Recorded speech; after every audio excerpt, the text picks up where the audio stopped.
लोग की भी बैठक होती है, उन लोग के अंदर भी मीटिंग होती है और उन लोग भी टारगेट करते हैं और वो भी मुसलमान बच्चों पे करते हैं। आपको पता होगा कि ज्यादा ऑफर मुसलमान बच्चों के लिए होता है और ज्यादातर लड़कियों के लिए ऑफर होता है। लड़कों को कोई ऑफर नहीं दिया जाता। अगर लड़का अच्छा नंबरात से पास हो जाए तो उनको कोई पैसा नहीं मिलता। अगर लेकिन एक लड़की पास होती है, फर्स्ट होती है, सेकंड कुछ भी होती है, तो उनको पैसा भी दिया जाता है और उनके अलावा दीगर चीजों की लालच भी दी जाती है ताकि मुसलमान बच्चियां घरों से बाहर आए, कॉलेज स्कूल में पढ़े। तो इनके लिए आपको ज़हन खोलना पड़ेगा। जब तक आप नहीं ज़हन खोलिएगा तब तक कुछ नहीं होने वाला। अगर आप चाहती हैं कि आपकी बच्ची इज्जत आबरू में रहे, अगर आप चाहती हैं आपका घर भी दीनदार रहे, तो सबसे पहले अपनी बच्चियों को दीनी तालीम दे। आप खुद भी नमाज पढ़े और बच्चों को भी नमाज पढ़ने का हुक्म दे। आप खुद भी पर्दा करें, बच्चों को भी पर्दा करने का, बच्चों को भी पर्दा करने का हुक्म दे। और जब तक आप पर्दा नहीं कीजिएगा तब तक आपकी बच्चियां नहीं करेंगी। और आजकल तो ये हो चुका है कि अगर अपनी बच्ची को नमाज पढ़ने के लिए कहिए और अगर आप खुद नहीं पढ़ेगा तो फौरन आपको जवाब दे देगी, आप खुद नहीं पढ़ती मैं क्यों पढ़ूं। अगर आप पर्दा नहीं कीजिएगा अपनी बच्चियों की पर्दा करने के लिए, वो खुद ही आपको जवाब दे देगी कि आप पर्दा नहीं करती मैं क्यों करूं। इसलिए मेरी माओ, अगर आप चाहती हैं कि आपका घर दीनदार घर बने, अगर आप चाहती हैं कि आपकी बच्चियां दीनदार बने, तो उनके लिए आपको दीनदार बनना पड़ेगा। ये है उर्दू मीडिया। से किसी को दावत दो, एक बार मैं फिर अपनी तमाम माओ और बहनों से बिलखुसूस दरख्वास्त करता हूँ कि आप महफिल में तशरीफ लाएं। ये नशिस्त बिलखुसूस आपके लिए रखी गई है। आपकी अदम मौजूदगी बहुत महसूस हो रही है, लिहाजा आप मौजूद होकर इस खला को करें। आइए मैं सबसे पहले तकरीर के लिए और आपके दरमियान एक पुरमग़ज़ खिताब के लिए मैं दावत देता हूँ मौल्लिमा सलमा शाहीन को कि मौसूफा तशरीफ लाए और पुरमग़ज़ खिताब से सामियात को मुस्तफ़िज़ फरमाएं। अस्सलामु अलैकुम व रहमतुल्लाहि व बरकातुहू। फ़ाऊज़ु बिल्लाहि मिनश शैतानिर रजीम। बिस्मिल्लाहिर रहमानिर रहीम। कुंतुम खैरा उम्मतिन उख़रिजत लिन्नासि तअमुरूना बिल मारूफ़ व तनहौना अनिल मुनकर व तु'मिनूना बिल्लाह। सदक़ल्लाहुल अलीयुल अज़ीम। मेरी प्यारी माओ और बहनों, अल्लाह तबारक व तआला का बहुत बड़ा एहसान और करम है कि अल्लाह तबारक व तआला ने आप तमाम के लिए इतने अच्छे दिन चुने और आज का दिन बहुत ही तारीफ काबिल है और ये दिन आपके लिए है। और मैं तो ये कहती हूँ कि जिस तरह आप लोग को बुलाया जा रहा है, इस तरह बुलाने की कोई जरूरत नहीं। अगर आप 10 ही रहेंगी और अगर आपके दरमियान जो बात होंगी, अगर उन बातों को अपने जहन में रख लेंगी तो इंशाअल्लाह हमें पूरी उम्मीद है कि अल्लाह तबारक व तआला से हम पूरी उम्मीद भी रखते हैं कि इन्हीं 10 औरतों से गांव और मोहल्ले और समाज में ये बात फैल जाती है कि नहीं। अगर कोई बात अगर एक औरत को पता चल जाए और दूसरी औरत उनको कहे कि ये बात आगे ना जानी चाहिए, तो ये हो ही नहीं सकता कि ये बात आगे ना जाए। आगे जाती ही है बात, क्योंकि औरत जो होती है वो बात को फैलाती ही है और वो बात चाहे जैसी भी हो वो बात फैली जाती है। वो कहती है तुम किसी से मत कहना, वो कहती है तुम किसी से मत कहना, और ऐसे कहते कहते वो बात आगे तक चली जाती है। तो सबसे पहले तो मैं आप लोग को बहुत तहे दिल से शुक्रगुजार कि आप लोग यहाँ आइए और जिन्होंने ये प्रोग्राम कर रखा उनका भी तहे दिल से शुक्रगुजार कि उन्होंने इतनी कुर्बानियां करके इस प्रोग्राम को रखे हैं। अल्लाह ताला इन प्रोग्राम को कबूलियत से नवाजे।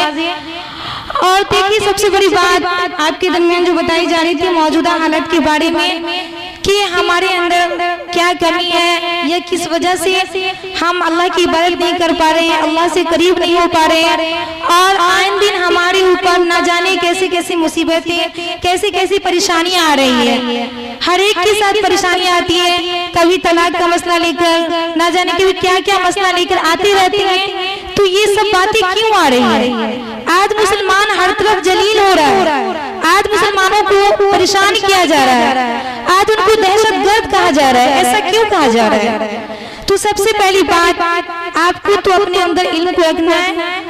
अल्लाह के रसूल सल्लल्लाहु अलैहि वसल्लम ने फरमाया कि इल्म हासिल करने क्या है, हर मुसलमान मर्द औरत पर फर्ज है। तलबुल इल्मी फरीज़ा अला कुल्ली मुस्लिमिन व मुस्लिमतिन कि इल्म हासिल करना हर मुसलमान मर्द और औरत पर फर्ज है।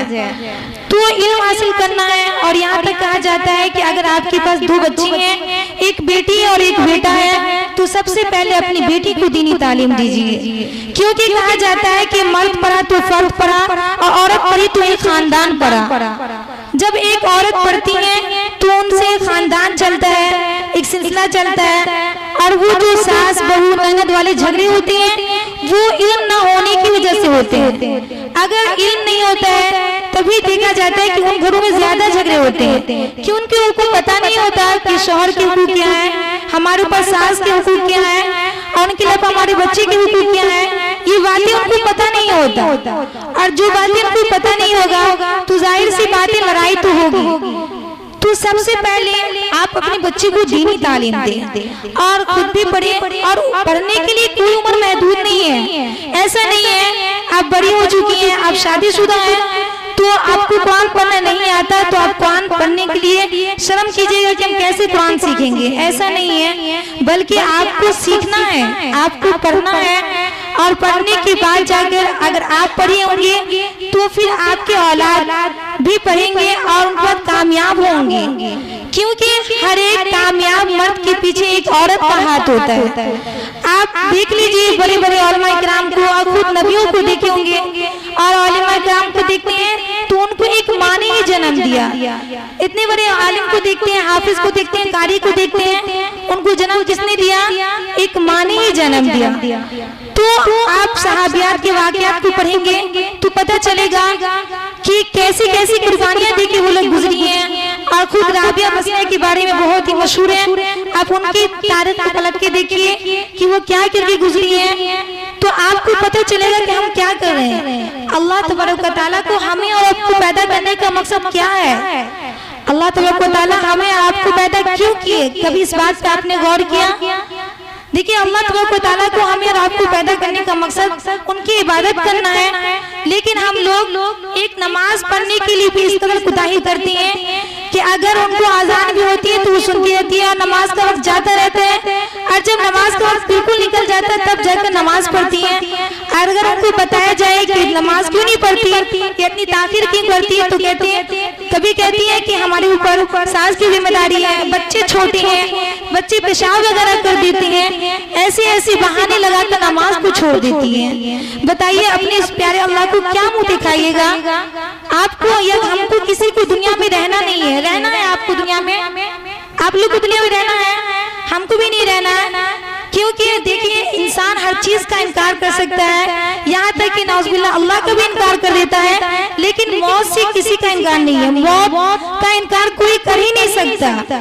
हर एक को पता है कि मौत आनी है और वो खुद अपनी आंखों से देखती रहती है, देखते रहते हैं कि फला आदमी बहुत अच्छे थे और जाते पता चलता है फला आदमी इंतकाल कर गए, अचानक इंतकाल कर गए। तो ये आप आए दिन देख रहे हैं, तो इनसे हमें क्या करना है? इनसे हमको इबरत लेना है, सबक लेना है कि हमारी जो जिंदगी है, हमें जो मरने के बाद जाना है, तो उनको अल्लाह के सामने क्या जवाब देना है। उस वक्त आपकी ज़बान जवाब नहीं देगी, बल्कि आपके आज़ाए जवाब देंगे कि आपने क्या किया। और उस वक्त फिर आप कहिएगा काश हमको दोबारा जाना होता कि हम इबादत करके आते। इसलिए मेरी प्यारी माँ और बहनों, ये महफिल बहुत ही मुबारक महफिल है और आज के दिन का आप पूरा फायदा उठाइए। और आपके दरमियान बहुत बड़े बड़े उलमा इकराम भी आने वाले हैं, तो आने का मकसद ये है कि तमाम दीनदार कैसे बने और हमारे गांव समाज से ये परेशानियां, ये गफलत कैसे टले और हम तमाम मिलकर फिर अल्लाह ताला को राजी करेंगे। और ऐसे ऐसे जो परेशानियां आ रहे हैं, उन परेशानियों के लिए हमें क्या करना है? अल्लाह से दुआएं करना है कि इन परेशानियां टल जाए। उनके लिए क्या करना है? हमें और आपको तमाम को मिलकर, अभी मैंने आपके सामने कुरान करीम की जो आयत पढ़ी, कुंतुम खैरा उम्मतिन उखरिजत लिन्नासि तअमुरूना बिल मारूफ व तनहौना अनिल मुनकर, कि तुम बेहतरीन उम्मत हो और लोगों को अच्छाई का हुक्म देती हो और बुराइयों से रोकती हो। तो ये जिम्मेदारी किसी एक की जिम्मेदारी नहीं है, बल्कि ये जिम्मेदारी हम तमाम की है। हम तमाम को मिलकर क्या करना है? हम तमाम को मिलकर अपने बच्चे को, बहुत अच्छी बात है यहाँ जामे तो सुफा चल रहा है और यहाँ जो तालीम हो रही है बहुत अच्छी तालीम हो रही है। तो सबसे पहले पहली फुर्सत में अपने बच्चे को दीनी तालीम दे, अल्लाह के वास्ते दीनी तालीम दे। अगर आप दीनी तालीम ना दीजिएगा तो फिर कल क़यामत के दिन आपसे पूछूंगी, आप अपने बच्चे को डॉक्टर भी बनाइए, इंजीनियर भी बनाइए, प्रोफेसर भी बनाइए, आप जो चाहती है बनाइए, लेकिन सबसे पहले उनको दीनी तालीम दीजिए, क्योंकि आपके मरने के बाद आपके लिए जो दुआएं मग़फ़िरत करेंगे वो आपके औलाद ही करेंगे। और कहा जाता है कि जब इंसान मर जाता है तो वो उनके साथ जो जाता है वो उनका अच्छाई या दीनी काम जो किए होते हैं, या कभी किसी गरीब की मदद करते हैं, किसी को टिवल वगैरह करा देते हैं, या अपने बच्चे को दीनी तालीम देकर जाते हैं, हाफिज बनाते हैं, आलिम बनाते हैं, तो वो बच्चे उनके लिए दुआएं मग़फ़िरत करते हैं। तो अगर आप चाहती हैं कि आपको मरने के बाद आपको मग़फ़िरत के लिए कोई आपके लिए कुरान पढ़े, तो उनके लिए आपके बच्चों को दीनी तालीम देना पड़ेगा। और दीनी तालीम देने के लिए बहुत ही अच्छा इदारा आपके खुद गांव में है, तो इसलिए आपको खुद वहां पढ़ाना है। और दूसरी बात कि आपके दरमियान तो मौलाना कराम आएंगे, जो उनके सवाल तो बयान होगा ही। तो मैं आपको बता दूं कि आपके अंदर जो भी मसले मसाइल पूछने हो या उनके अलावा और भी बात मालूम करनी हो, आप बिला झिझक मालूम कर सकते हैं। और सबसे बड़ी बात, अपने बच्चे को, ये जो जवान बहनें हैं, इनको दीनी तालीम देना है। आज बहुत तेजी से आज बच्चियां मुर्तद्दा बन रही हैं, यानी इस्लाम को छोड़कर गैरों के साथ शादी कर रही हैं। ये बहुत तेजी से बात वायरल हो रही है, तो इनके लिए अपने बच्चे को रोकना है, अपने बच्चे को रोकना है। अगर आपकी बच्चियां स्कूल कॉलेज में पढ़ती हैं तो पढ़ाइए, पढ़ाने में कोई दिक्कत नहीं है, लेकिन आपको उस पर बिल्कुल कड़ी निगाह रखना है कि आपकी बच्चियां कहाँ जा रही हैं, आपकी बच्चियां स्कूल जाकर किससे बात कर रही हैं, उनका ताल्लुक किसके साथ है, और उनको समझाना है, बहुत ही मोहब्बत से समझाना है, प्यार से समझाना है। और इसलिए कहा जाता है सबसे पहले दीनी तालीम देते हैं। तो अगर वो घर से बाहर जाती है तो उनको पता होता कि अगर एक बच्चियां घर से बाहर निकलती हैं तो उनके हाथ में हर एक गांव समाज, उनके वालिदैन, हर एक की इज्जत उनके हाथ में होती है। और अगर कोई एक बच्ची अगर कोई गलत काम कर बैठती है तो उनके लिए पूरे गांव समाज और उनके वालिदैन को तो शर्मिंदा होना ही पड़ता है, उनके साथ साथ उनके गांव समाज हर एक को शर्मिंदा होना पड़ता है।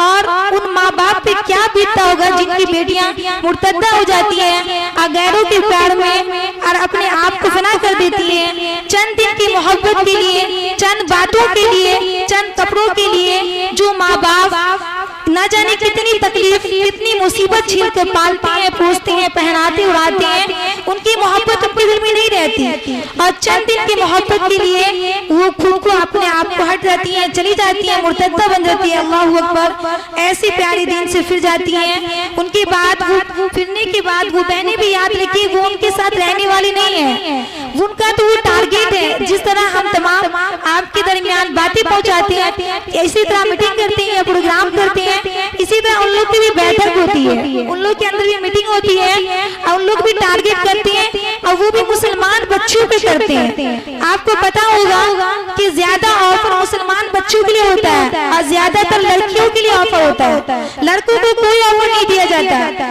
अगर लड़का अच्छा नंबरात से पास हो जाए तो उनको कोई पैसा नहीं मिलता। अगर लेकिन एक लड़की पास होती है, फर्स्ट होती है, सेकंड कुछ भी होती है, तो उनको पैसा भी दिया जाता है और उनके अलावा दीगर चीजें की लालच भी दी जाती है, ताकि मुसलमान बच्चियां घरों से बाहर आए, कॉलेज स्कूल में पढ़े। तो इनके लिए आपको ज़हन खोलना पड़ेगा। जब तक आप नहीं ज़हन खोलिएगा तब तक कुछ नहीं होने वाला।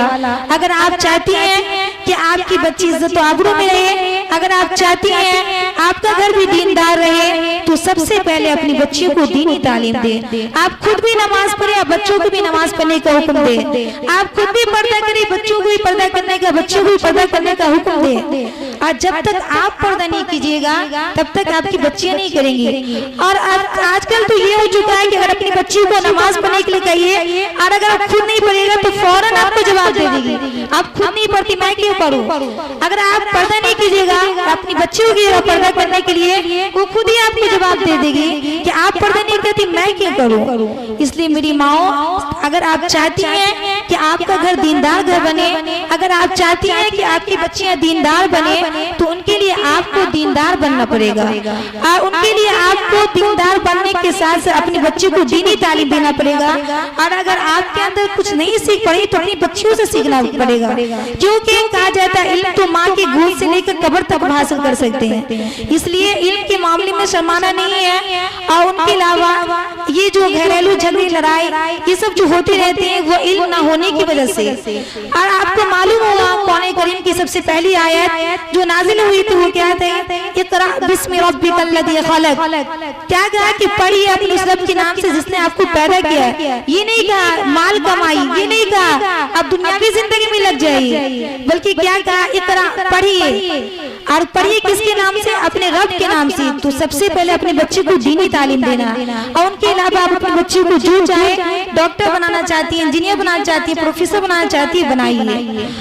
और आपको मालूम होगा कि कल शब बारात भी है, तो आपको शब बारात के मुतालिक भी आपके दरमियान तो बयान हो गई। मैं थोड़ा बहुत आपके सामने रख देती हूँ कि देखिए शब बारात है, अच्छी बात है, आपको जागना है, इबादत करना है, लेकिन इबादत में इस तरह पूरी रात नहीं जागना है। ये कहीं से साबित नहीं कि आप पूरी रात जाएगी। उस रात कोई अमल साबित नहीं कि आपको पूरी रात नमाज पढ़ना है, पूरी रात कुरान पढ़ना है, बल्कि आप नमाज पढ़िए जितना आप पढ़ सकती हैं, ज्यादा से ज्यादा दुआएं कीजिए और कुरान पढ़िए, जो भी करना आप कीजिए। लेकिन अपनी नींद को इस तरह नहीं कि आप जागने के लिए पूरी रात चाय पीते रहिए, आतिशबाजियां कीजिए और न जाने तरह तरह की रस्म वगैरह होते हैं, ये सब करने की भी कोई जरूरत नहीं है। और शाबान का महीना है, बहुत ही आपको पता है कि अल्लाह के रसूल सल्लल्लाहु अलैहि वसल्लम फरमाते थे शाबान उशैर रमजान उशैरुल्लाह, शाबान मेरा महीना है और रमजान का महीना है। यानी अल्लाह के रसूल सल्लल्लाहु अलैहि वसल्लम शाबान से ही रमजान की तैयारी शुरू कर देते थे। तो इसलिए आप तमाम को भी शाबान की तैयारी करनी है। तो हमारी रमजान की तैयारी कैसी होती है? तो हमारी रमजान की तैयारी शाबान में होती है।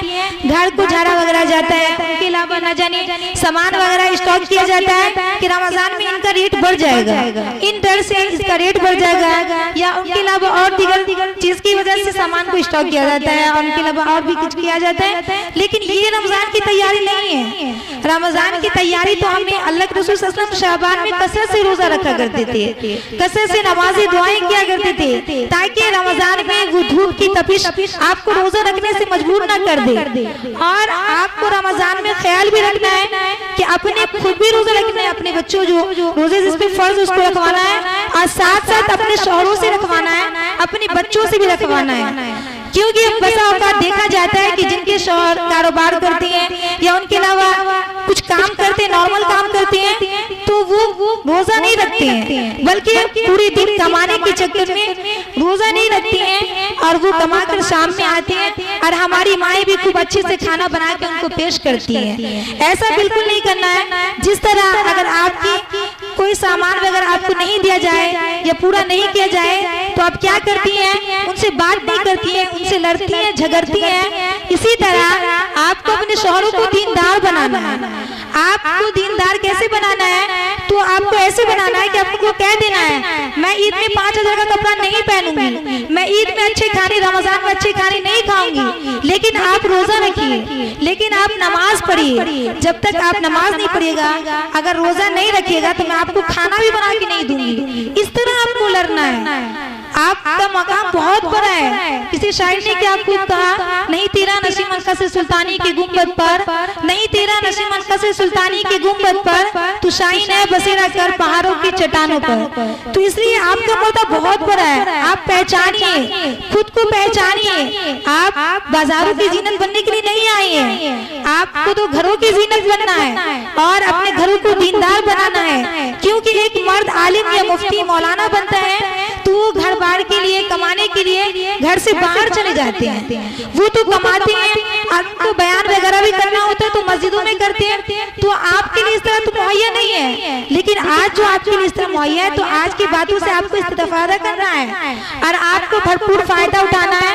और आपको जो बात नहीं मालूम है ये आके पूछना है और आपको जिस मसाइल के तहत नहीं मालूम है, आप अगर गलती कर रही थी तो कोई बात नहीं है, गलती हो रही थी कोई बात नहीं है। अगर नमाज नहीं पढ़ती हैं तो अभी से आपको इरादा करना है कि हम नमाज पढ़ेंगे, पढ़ना है ना इंशाअल्लाह, नमाज पढ़ना है ना, क्योंकि अल्लाह तबारक व तआला कुरान करीम में बार-बार इरशाद फरमाते हैं अक़ीमुस्सलाह, नमाज कायम करो, नमाज कायम करो।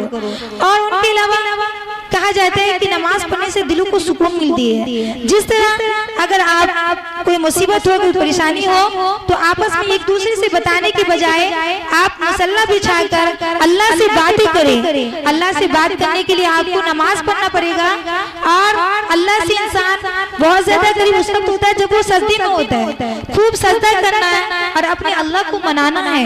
ये दिन रात जो हमारे पर परेशानियां आ रही है, ये परेशानियां क्यों आ रही है? हमारे बच्चों को इस तरह से परेशान, हमारे शोहरों को इस तरह परेशान क्यों किया जा रहा है? हम लोग को टारगेट क्यों बनाया जा रहा है? इसलिए आप तमाम को जागना होगा और उनके लिए इल्म हासिल करना पड़ेगा और साथ साथ पर्दे का एहतमाम करना पड़ेगा। और अगर ऐसी दीनी मजलिस जहाँ भी हो आपको जाना है ना, इंशाअल्लाह पर्दे में रहकर आप कहीं भी जा सकती हैं। शर्त यह है कि आप खुद भी पर्दे में रहिए और अपने बच्चों को भी पर्दे में रखिए। मैं जाते जाते एक बात बता दूं कि आपको सबसे पहली बात नमाजों का एहतमाम करना है ना, इंशाअल्लाह नमाजों का एहतमाम करना है और उनके अलावा पर्दों का एहतमाम करना है ना इंशाअल्लाह। और इन्हीं चंद बातों पे मैं अपनी तकरीर खत्म करती हूँ। वमा अलैना इल्ला अल बलाग। वीडियो अच्छी लगी तो हसनैन उर्दू मीडिया को लाइक करें, कमेंट करें, शेयर करें और सब्सक्राइब करना बिल्कुल ना भूलें।